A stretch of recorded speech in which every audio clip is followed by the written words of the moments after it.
Eta hasi aurretik labur, dakizuenez gaur arratsaldeko saioak 2 zati izango ditu, lehendabizikoa hemen bertan egingo den batzar orokorra izango da, eta gero atsedenaldiaren ondoren saio paraleloak edo izango dira, eta horretarako ondo begiratu beharko diozue paparrean jarri dizueten edo jarri duzuen pegatina horri kolorearen arabera foro batera edo beste batera joango zaretelako. Pegatina berdea duzuenok osasun arloko forora, arroixadunak hezkuntza arlokora eta pegatina laranja duzuenak hemen bertan foro sozialera. Decía que en la segunda parte de esta jornada tendréis que tener en cuenta el color de la pegatina que lleváis. El color verde indica que participaréis en el foro de profesionales de la salud e investigación, los que llevéis el color rosa al foro de profesionales de la enseñanza y los restantes, los naranjas, os quedaréis en este mismo auditorio en el foro social. Pero antes de eso, en esta primera sesión plenaria, escucharemos el análisis de 2 profesionales de la materia. Fernando Palacios, beraz esikeko ikerlaria da, eta osasuna eta erraustegiari buruzko ikerketa taldeko kide den Inigo Suberbiola familia medikua ere gurekin izango dira bestetik. Esan beharrik ez da izango, buenas tardes, Fernando, baina mugikorrak itzaltzea komeni da,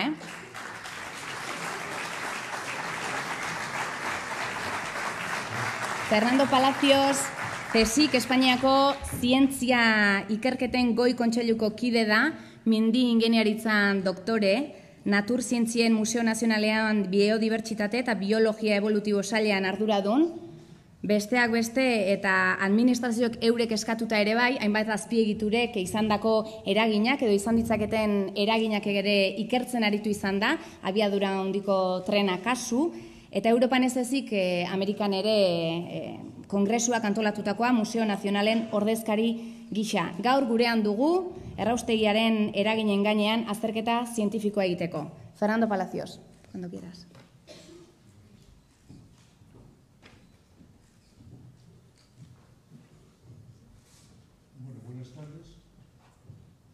Buenas tardes. Disculpen que dé la charla en castellano porque no hablo euskera, ya me gustaría. Mi charla se va a centrar básicamente en darles información científica, no va a haber comentarios subjetivos sobre el funcionamiento de las incineradoras y sobre las sustancias que producen, las patologías que producen esas sustancias y también sobre algunos aspectos muy importantes de la autorización ambiental integrada que ha concedido la Administración y que son relevantes porque el no tenerlos en consideración dejan desprotegida a la población. Pero bueno, no es el momento ahora de analizar esa autorización ambiental integrada porque vamos a centrarnos en darles a ustedes la información que necesitan para conocer el problema y para reflexionar, para que ustedes se puedan hacer una idea de la situación y más adelante, si fuera necesario, porque hubiera que hacer alguna denuncia o podríamos ya analizar la autorización porque tiene grandes lagunas. Sí.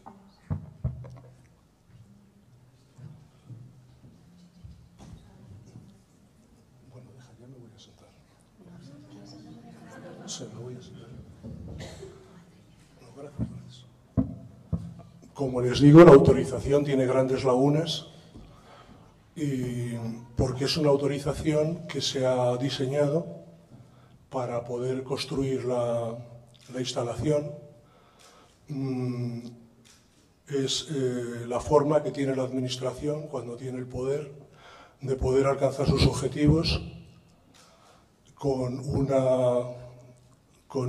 procedimiento, con informes que no son creíbles, pero que rellenan las necesidades del procedimiento y por lo tanto, como les digo, tiene muchos déficits que podrían ser muy útiles en un proceso contencioso administrativo contra contra el proyecto para poder conseguir que no se llevara a cabo. Bien, tienen ahí mi correo electrónico por si lo quieren apuntar, porque estas cosas tienen un proceso largo y probablemente nos volveremos a ver en el caso de que la asociación requiera mis servicios en el futuro.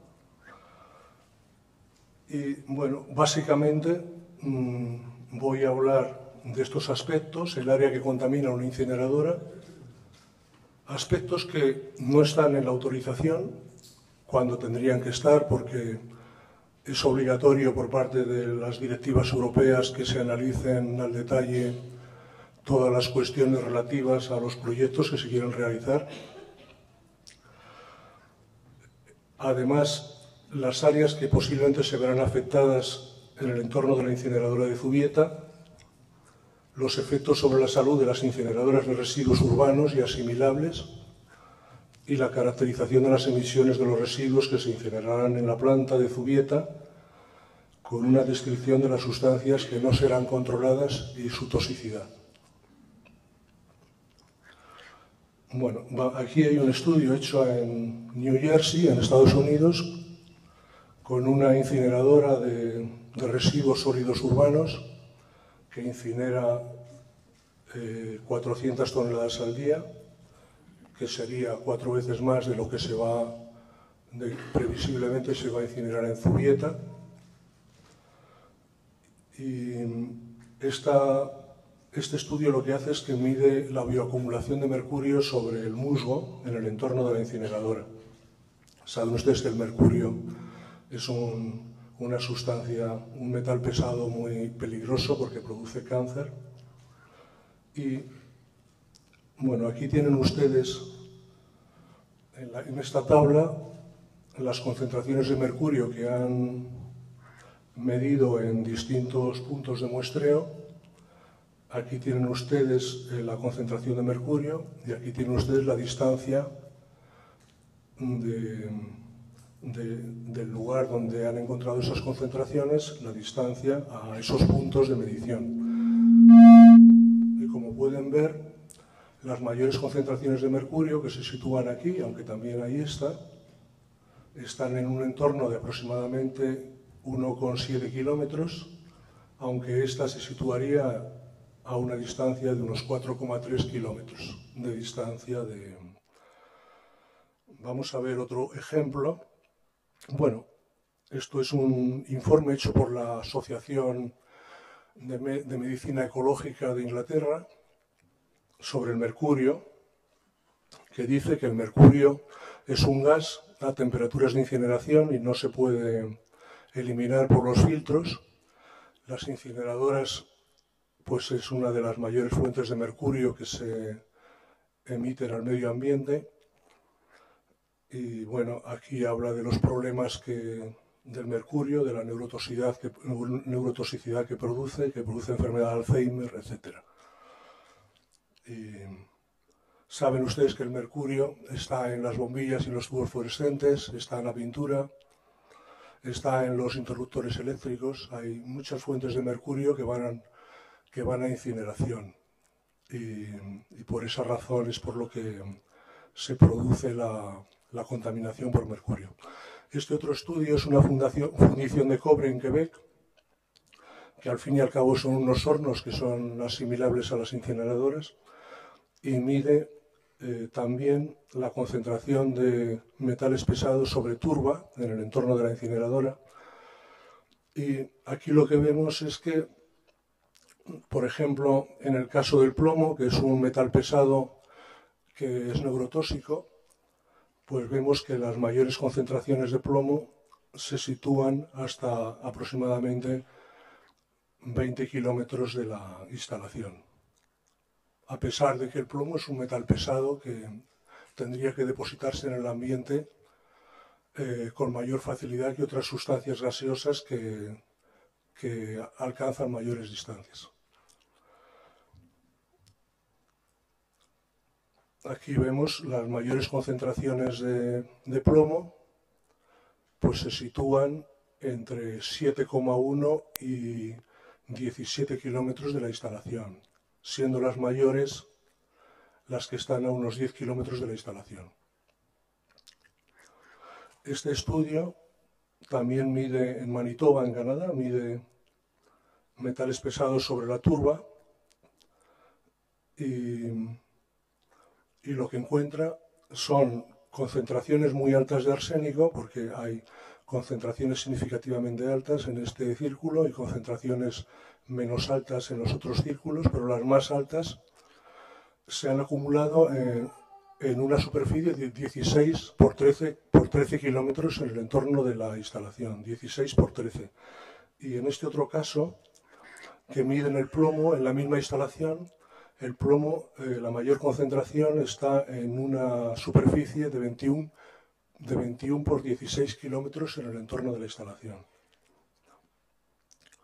En este caso es una fundición también en Columbia Británica. En Europa, tengo que decirles que en Europa no hay ningún estudio hecho sobre el depósito y la bioacumulación de sustancias contaminantes en el entorno de las incineradoras y las fundiciones.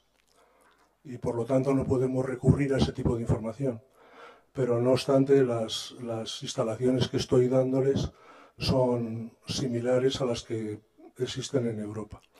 En este caso es en British Columbia, en Canadá, y miden plomo y zinc, y lo que ven es que las mayores concentraciones de plomo en este caso se sitúan entre la localidad N2 y la localidad S2, que están aproximadamente a 8 kilómetros de distancia. Aquí está la S2 y aquí está la N2. De manera que por lo menos hay en una de las direcciones concentraciones altas a 6 kilómetros de distancia y en la otra dirección a 2 kilómetros de distancia aproximadamente. En este caso es también una fundición en Finlandia, que sería el único caso en Europa, y lo que miden es la contaminación en el entorno de la fundición. Y aquí está marcada con una contaminación moderada de cobre, dan una superficie que tiene aproximadamente 13 por 7 kilómetros de superficie. Este caso es más importante. Es una fundición en Tacoma, en el estado de Washington, en Estados Unidos, cerca de Seattle, que ha contaminado con concentraciones, en este caso es de arsénico, que es una sustancia cancerígena muy peligrosa y además es un veneno. Ha contaminado con altas concentraciones de arsénico una superficie de 50 kilómetros por 18. Fíjense la gran superficie.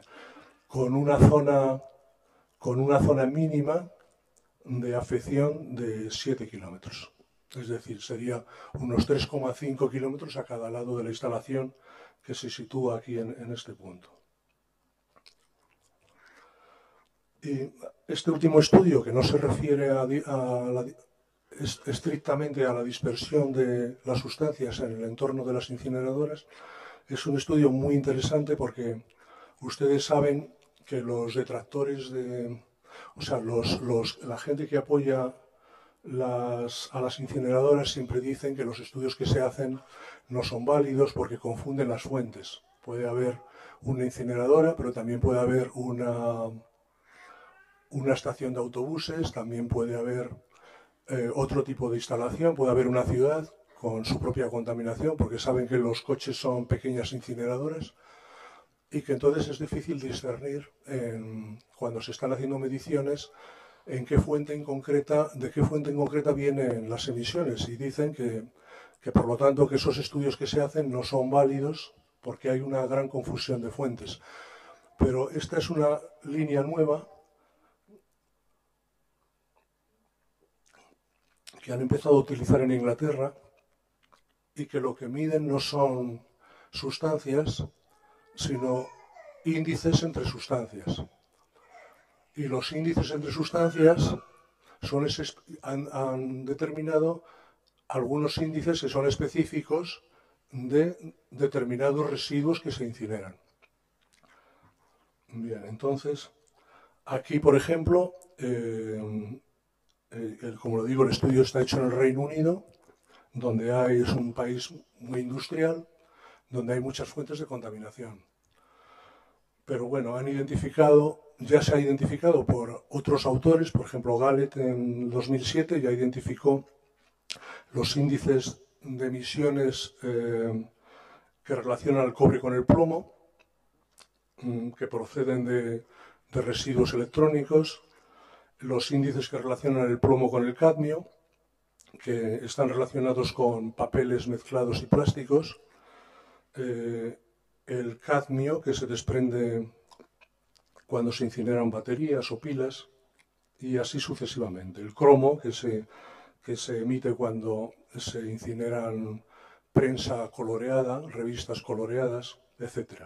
Entonces, con estos índices, ellos lo que han visto,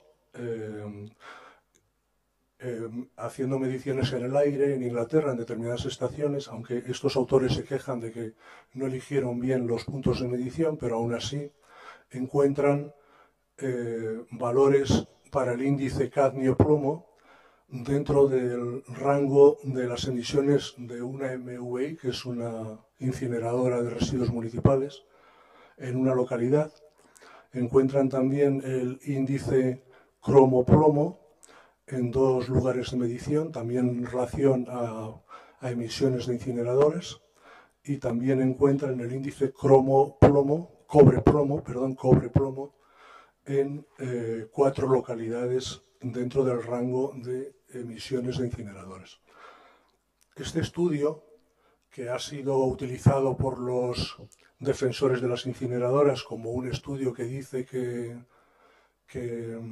en realidad las emisiones no son importantes, que las incineradoras modernas controlan todas las emisiones, pues no es cierto.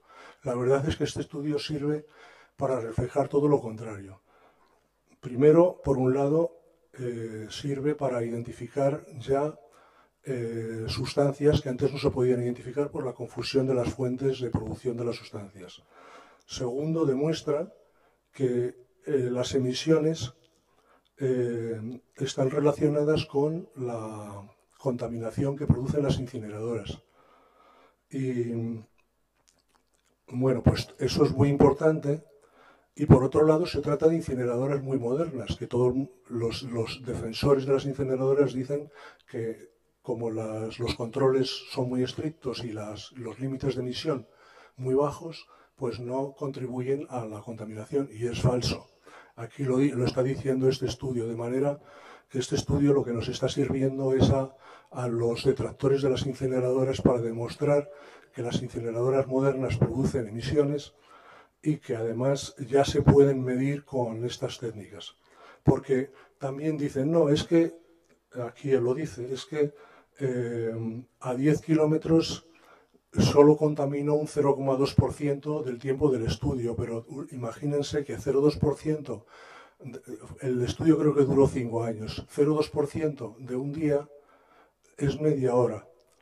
Entonces, media hora de emisiones en un determinado punto son muchas emisiones cuando son sustancias peligrosas, porque es media hora de un día, si multiplicamos por 365 días, pues son 180 horas al año que una incineradora está afectando con sustancias peligrosas en un punto concreto.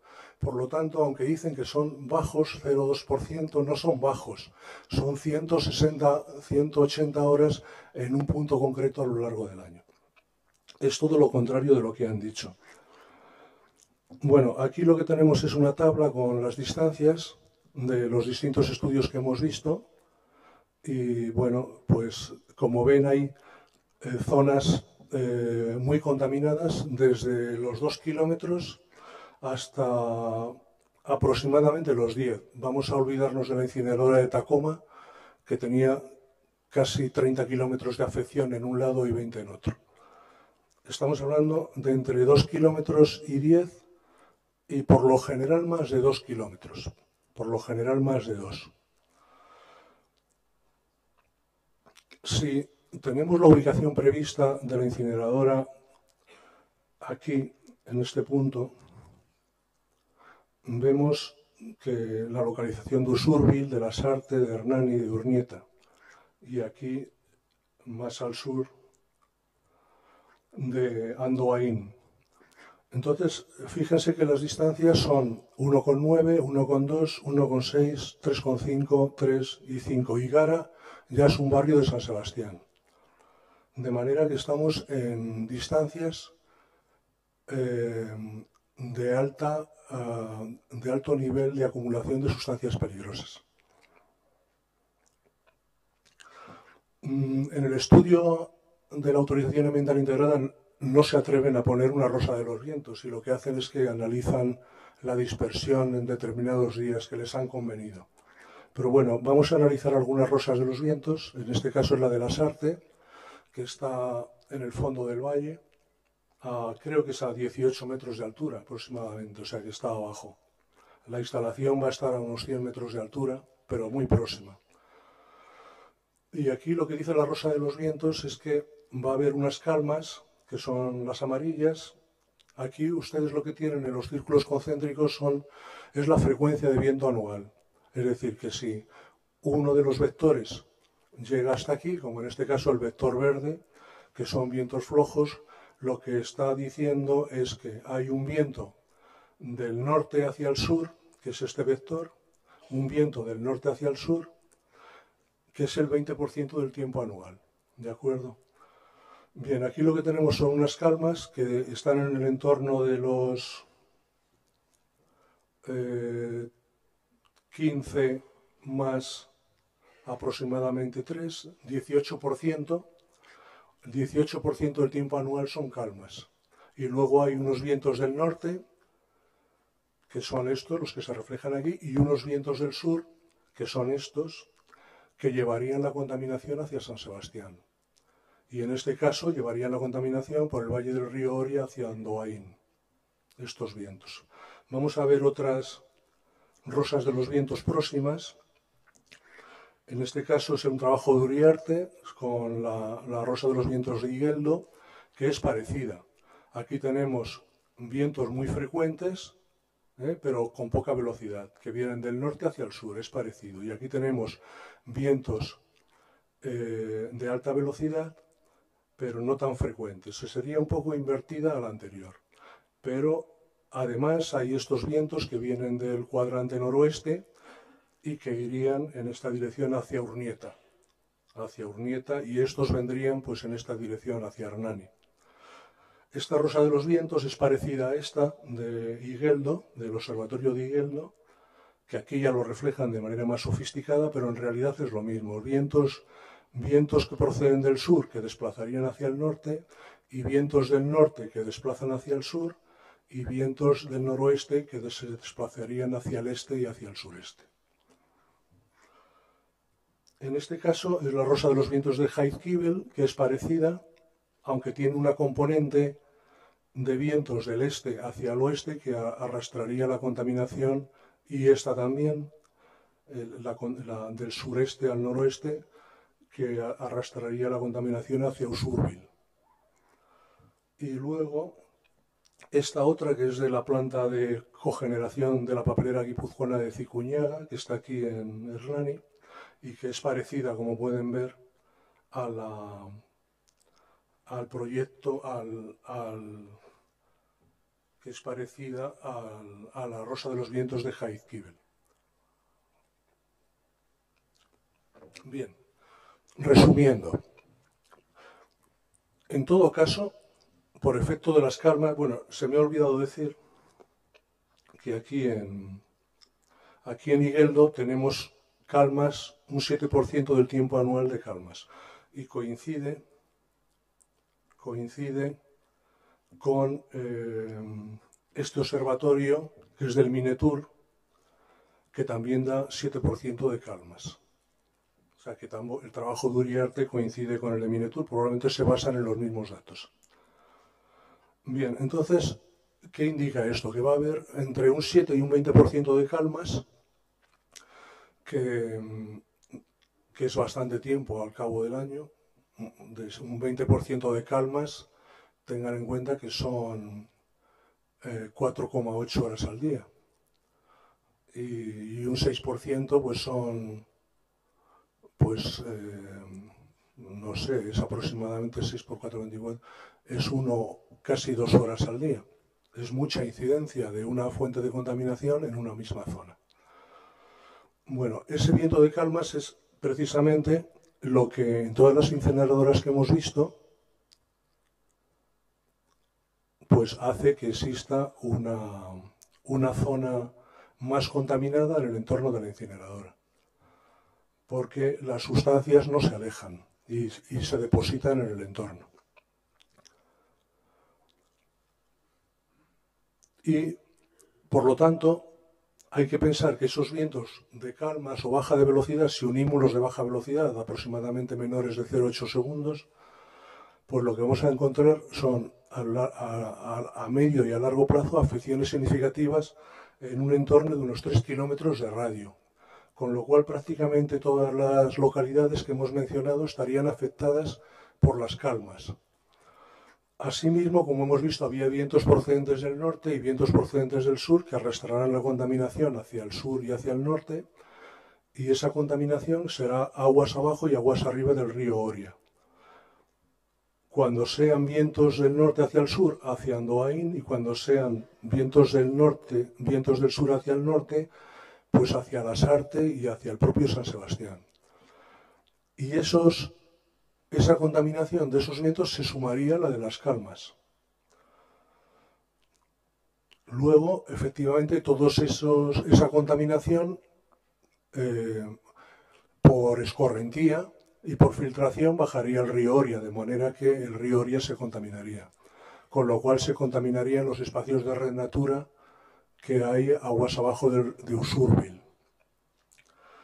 Luego, como hemos visto, hay posibles vientos del oeste que se sumarán a la contaminación de las calmas en Urnieta, y vientos procedentes del este que arrastrarían la contaminación a Usurbil y que se sumarían a los efectos de las calmas. Esto sería un análisis aproximado de lo que va a ocurrir con la incineradora funcionando a medio y a largo plazo.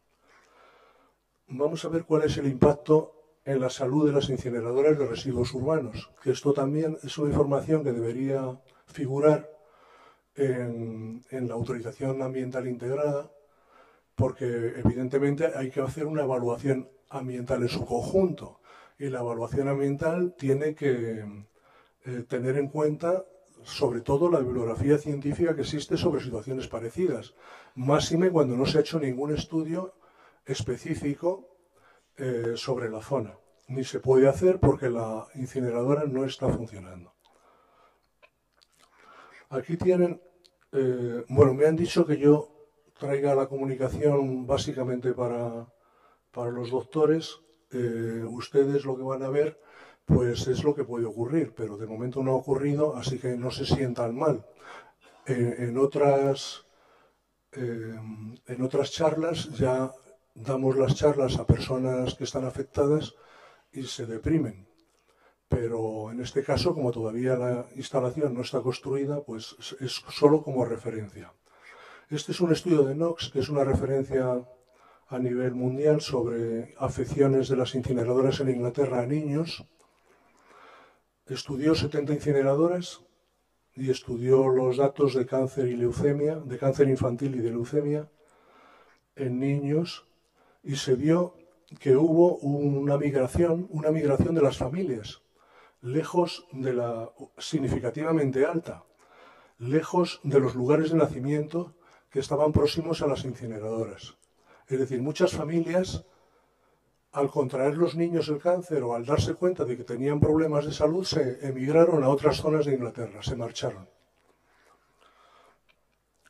También dice, claro, hubo niños que se marcharon de la zona y hubo también familias que se instalaron en la zona porque no sabían nada, ¿de acuerdo? Bueno, pues los niños que tenían una sola de las direcciones, o la de nacimiento o la de fallecimiento, en un radio de 3 kilómetros de la incineradora, el riesgo adicional fue de 1,27, es decir, un 27% más de niños adquirían el cáncer que en zonas alejadas de las incineradoras en Inglaterra. Y también descubrieron que en un radio de 5 kilómetros alrededor de las incineradoras, los niños que tenían las dos direcciones de nacimiento, las dos direcciones, la de nacimiento y fallecimiento, es decir, que nacieron a menos de 5 kilómetros de la incineradora y murieron a menos de 5 kilómetros de la incineradora en el mismo domicilio, el riesgo adicional de cáncer fue del 2,01, es decir, había un 100%, 2 veces más niños que contraían cáncer en esa exposición que en zonas alejadas de las incineradoras en Inglaterra.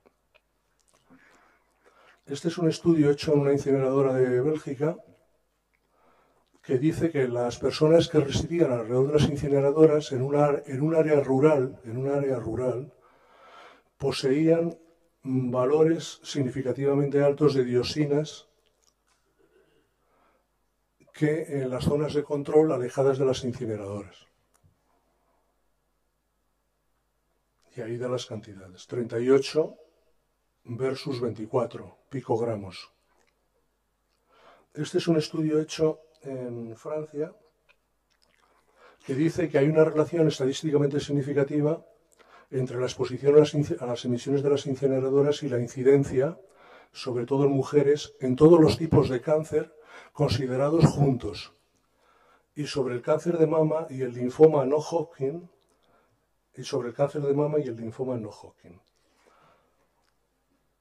Una relación estadísticamente significativa. Este es otro estudio hecho en Francia que dice que el riesgo de desarrollar linfoma no Hodgkin fue 2,3 veces más alto entre individuos que vivían en un área con la concentración más alta de dioxina que entre aquellos que vivían en un área con la concentración más baja. Este estudio está hecho en España y estos investigadores del Instituto de Salud Carlos III, que por cierto no han querido venir a dar una charla hoy aquí, aunque se les ha invitado,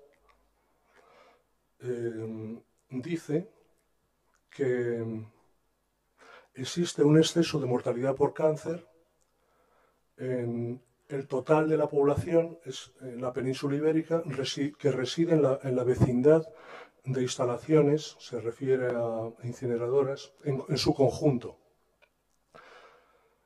y principalmente en la vecindad de incineradoras.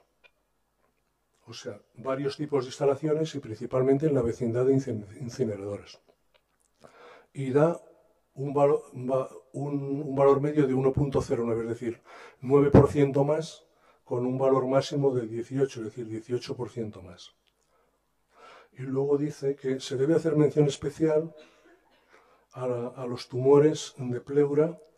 Fíjense que es 1,71%. Estamos hablando de la península ibérica, estamos hablando de una distancia a menos de 5 kilómetros de las incineradoras, y la gente que vive ahí, en relación a los tumores de pleura, tiene un 71% más que en zonas no expuestas. Y también da los datos de cáncer de estómago con un 18% más y así sucesivamente.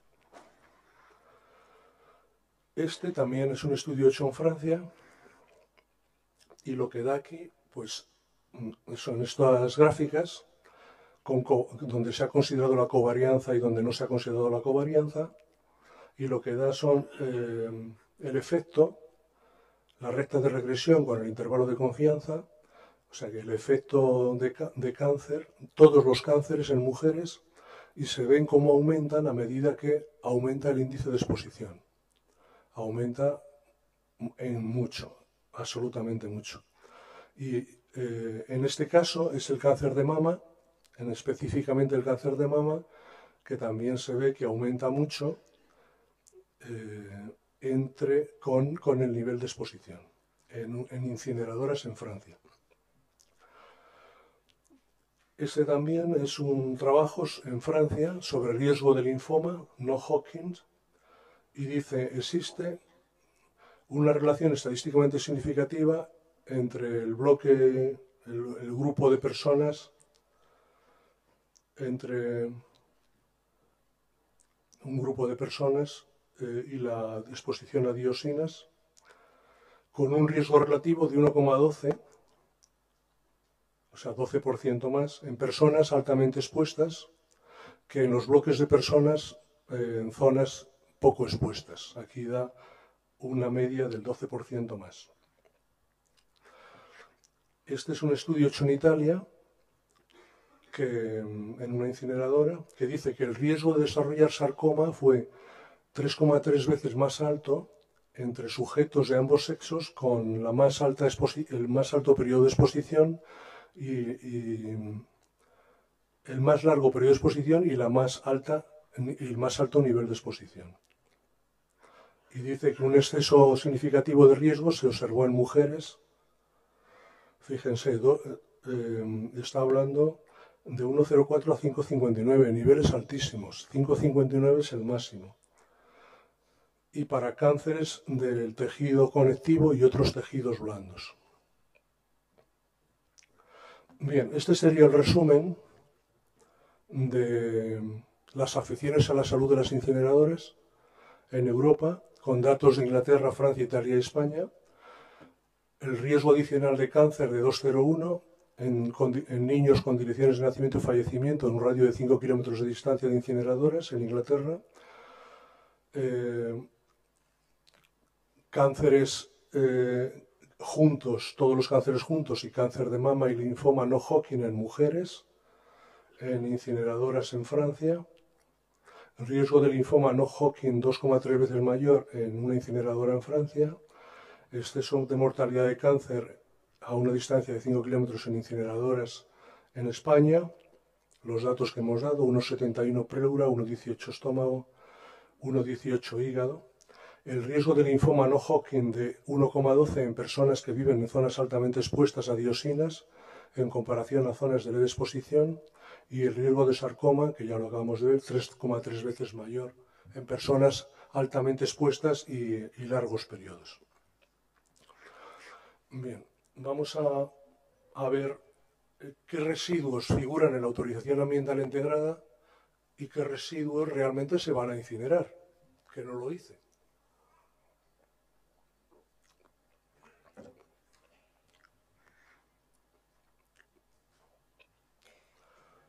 Estos son datos de la autorización. Dice que se va a reducir la capacidad de las dos líneas de incineración a 100.000 toneladas año, 12,5 toneladas día, y se reduce la capacidad de tratamiento de la fracción resto de residuos a 162, 185 toneladas año. Pero claro, esta es la autorización ambiental integrada que acaban de aprobar. Pero pueden aprobar una dentro de 6 meses o dentro de un año duplicando las cifras. O pueden aprobar una triplicando o cuadriplicando. Y pueden traer residuos de Francia, pueden traer residuos de Castilla-León, pueden traer residuos de donde les interese, para que les sea más rentable el funcionamiento de la incineradora. Dice que van a recibir fracción resto de residuos domiciliarios, fracción resto de residuos industriales, lodos secos y residuos secundarios. Y luego dice que en la planta de valorización energética, mediante incineración, se tratará la fracción resto de los residuos industriales, comerciales e institucionales asimilables, de los lodos secos y de los residuos secundarios generados por el biosecado de la fracción resto de los residuos domiciliarios. Y en el tratamiento de reciclaje y compostaje de residuos recogidos selectivamente. Y dice que el aprovechamiento de la energía de combustión se realizará mediante su transformación en electricidad. Vamos a ver, les voy a dar unos datos que no figuran aquí, pero que yo creo que ustedes tienen que saberlos. La incineradora de Valdemín-Gómez, que trata los residuos de Madrid Capital, incinera 1.240.000 toneladas al año de residuos. No, trata 1.240.000. Pone en vertedero aproximadamente 500.000 y luego incinera unos 230.000 y recicla unos 260.000, según los datos que ellos tienen. De esos 230.000 toneladas de residuos año que incineran, 60.000 toneladas son plásticos. Entonces estamos hablando de que aproximadamente entre el 40 y el 50% son plásticos. Entonces aquí, efectivamente, porque a la instalación lo que le interesa es incinerar residuos de alto poder calorífico, vamos a tener una situación parecida. Si se incineran 100.000 o 140.000 toneladas de residuos, el 50%, no, el 40% serían aproximadamente pues, entre 40.000, unas 40.000 toneladas, 40.000, 45.000 toneladas de plásticos al año. Eso no lo están diciendo. Y es importante. Y luego van a incinerar lodos de depuración de aguas residuales como si los lodos fueran inocuos. Y los lodos no son inocuos.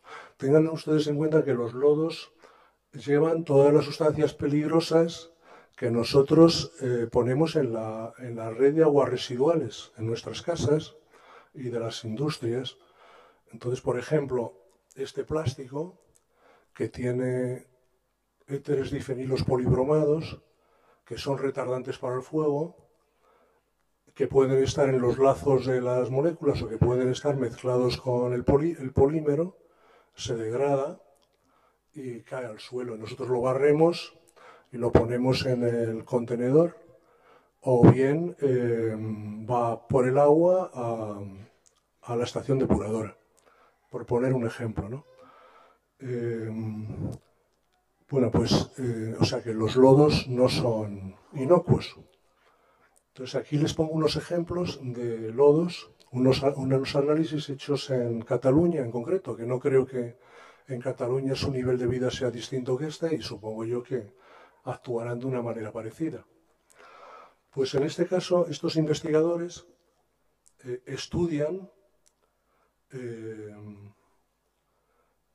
las enmiendas de lodos que se ponen en el suelo agrícola como fertilizante. Ustedes saben que, yo no sé aquí en el País Vasco si se está haciéndolo, pero bueno, en el sur de la península ibérica es normal y en el centro, que los lodos de las estaciones depuradoras se llevan a los campos y los utilizan como abono.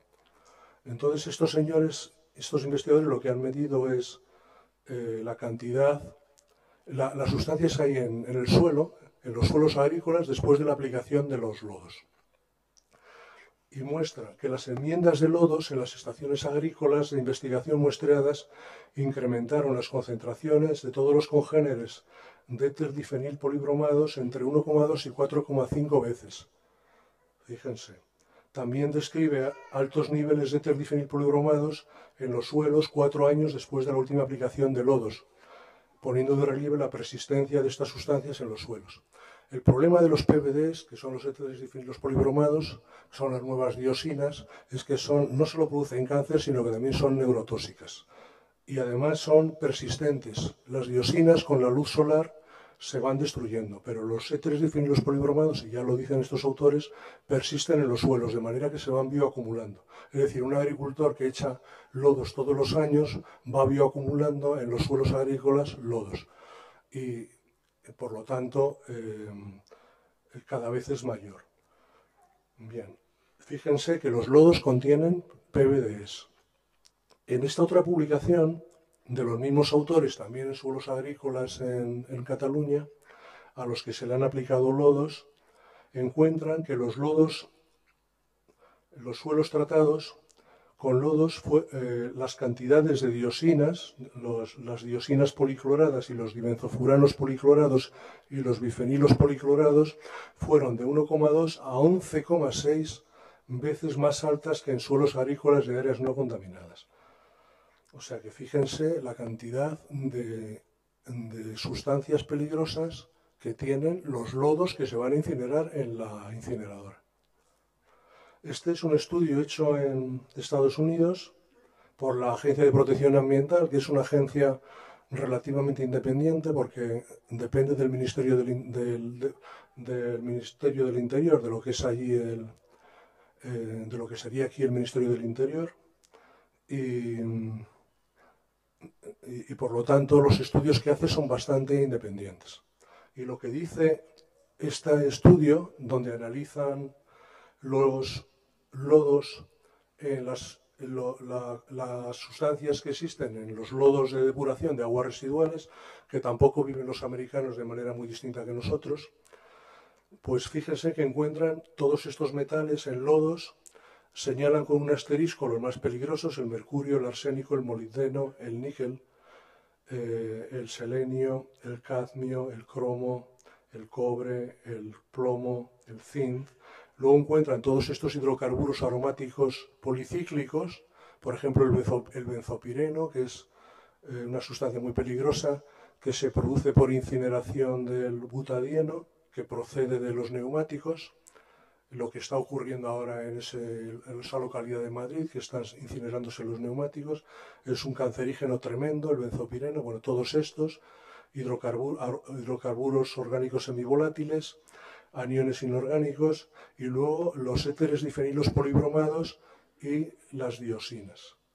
Todos estos que también se encuentran en Estados Unidos, igual que se encuentran en la península ibérica. Bien, pues bueno, vamos a ver ahora esos 40.000 toneladas anuales de plástico que se van a incinerar. Ustedes ya conocen los plásticos, son el polietileno de alta y baja densidad, el polipropileno, el PVC, por ejemplo, otros plásticos más complejos como el policarbonato. Bueno, todos esos plásticos se van a incinerar en la incineradora, porque los usamos comúnmente. Y además les interesa incinerar esos plásticos porque así se ahorran combustibles tradicionales que tienen que utilizar para enriquecer la mezcla, como puede ser, o para mantener la temperatura, como puede ser el gas, o como puede ser el coque de petróleo o el gasoil. Bueno, pues este estudio lo que dice es que la incineración del policarbonato produce bisfenol y también produce bifenol. Este estudio dice que la incineración del PVC produce dioxinas. Este estudio, hecho en España, dice que la incineración del polietileno, que son estas botellas tan comunes que se van a incinerar, dice que produce butadieno, benceno, tolueno, que son cancerígenos para la especie humana. Este estudio sobre la incineración del poliestireno, que es el corcho blanco, el polispán, que ustedes lo conocerán porque nos venden la fruta envasada en el poliestireno, dice que la incineración pues, produce estireno, tolueno, benceno, etilbenceno, metilestireno y también naftaleno, fenantreno, pireno, bifenilo, todas esas sustancias que se citan. Este es un estudio sobre la incineración del poliuretano, que son el material ese que rellena los almohadones de los sofás, muchos colchones. Se utiliza también en el cableado como aislante, en la pintura de las puertas. Pues dice que la incineración del poliuretano produce cianida de hidrógeno, que es el gas que se usa en las cámaras de gas en Estados Unidos y el que usaron los nazis para asesinar a los judíos en Alemania, la cianida de hidrógeno. Y también este otro artículo del Departamento de Trabajo de los Estados Unidos dice que también producen isocianatos. Bueno, la cianida de hidrógeno es un gas súper peligroso, como les digo, y los isocianatos pues, producen problemas en el pulmón, en las vías respiratorias, producen cáncer, etcétera, etcétera. Aquí tienen ustedes un informe hecho por los bomberos de Nueva York sobre la cianida de hidrógeno. Es precisamente el gas del que los bomberos se protegen más cuando entran en un incendio de una casa, porque ya les digo que las puertas, el cableado eléctrico, los aislantes de techo, etcétera, están hechos de poliuretano, que produce cianida de hidrógeno. Bueno, esto es un resumen de las sustancias que se forman por incineración de los plásticos. Son todas las que hemos mencionado. Las que se forman por incineración del polietileno, del PVC, del poliestireno, del poliuretano, del policarbonato, de los PVDs, de las gomas. Bueno, ahora vamos a ver qué sustancias van a controlar la instalación en el caso de que se construya. Entonces se habla de que van a controlar las partículas, el carbón orgánico, el ácido sulfídrico, amoníaco, perdón.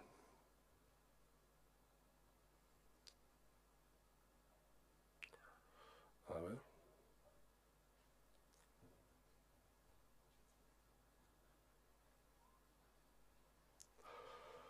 Estábamos aquí, amoníaco, los olores, partículas, otra vez carbón orgánico, porque depende del foco que sea y de los valores y si van a ser mediciones diarias o semanales.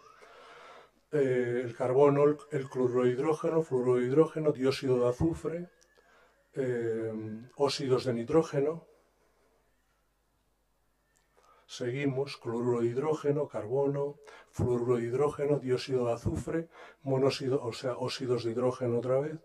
Y luego aquí ya vienen los metales pesados, cadmio, talio, mercurio, antimonio, etc. Metales pesados. Y aquí van a medir también las diosinas y los furanos. Y el amoníaco. Entonces, hay que preguntarse, ¿todas estas sustancias que se van a emitir por la instalación, incinerando los plásticos, los lodos, los DVDs, las gomas, todo lo que van a incinerar, porque son residuos de polígonos industriales y residuos urbanos, todas estas sustancias no se van a controlar. Y entonces, si se construye la instalación y empieza su funcionamiento y no se controlan estas sustancias que actúan específicamente sobre la salud de las personas, pues vamos a estar, o van a estar ustedes, en un riesgo altísimo porque estas sustancias no se van a controlar y se van a emitir libremente al medio ambiente. Eso tienen que tenerlo en cuenta ustedes. Bueno, vamos a ver algunos efectos sobre la salud de estas sustancias. Bueno, aquí este es el NOx, el científico de Inglaterra que les mencioné antes, que detectó más de 200%, o sea, más del doble de casos de cáncer infantil en instalaciones en Inglaterra. Relaciona el cáncer infantil con las emisiones de butadieno. El butadieno, fíjense que está aquí. Está aquí la incineración del polietileno, que en Valdemín Gómez presumen de que es el plástico que en más cantidad incineran. De este plástico va a resultar que producen butadieno, que produce cáncer infantil, y también se produce por incineración de las gomas. De manera que esto es lo que vamos a tener. Aquí lo dice, el butadieno, un conocido carcinógeno, puede ser el causante directo. Estos efectos de las diosinas en el tiroides de los niños. Aquí habla de madres poco expuestas.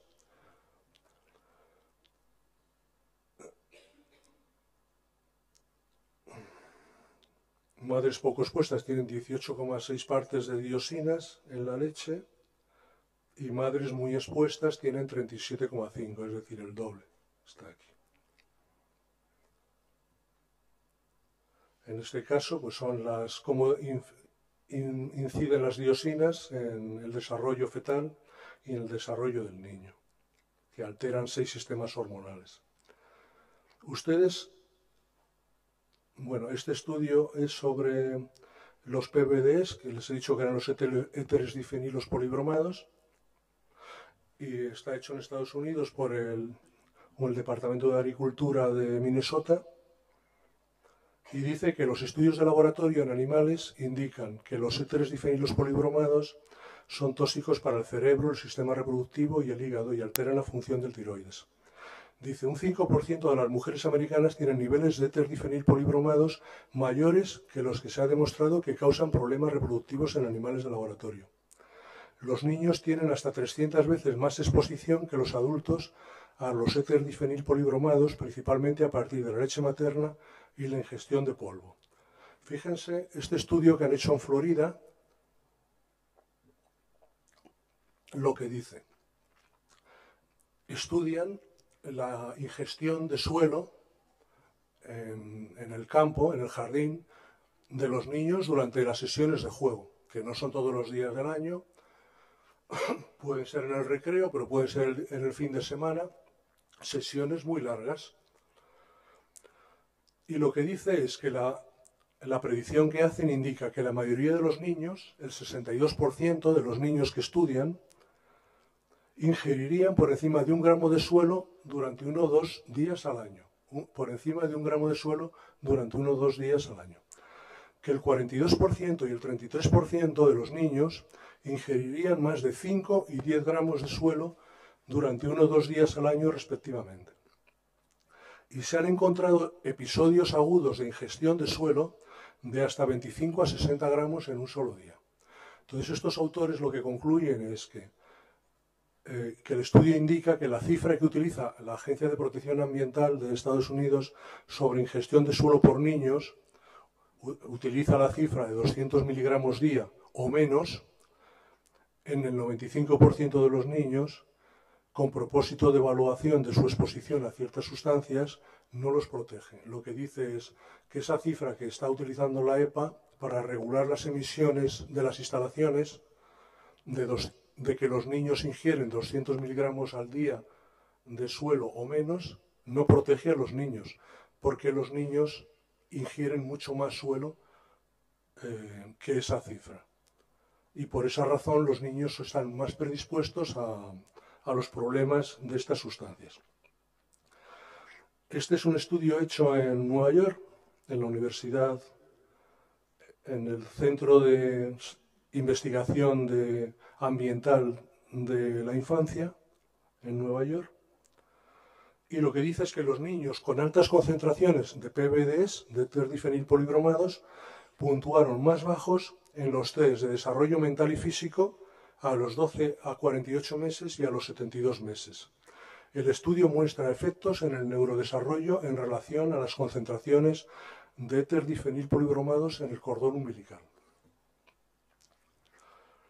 Este es un estudio hecho por la Administración de las Medicinas y los Alimentos de Estados Unidos y dice eso en relación al bisfenol.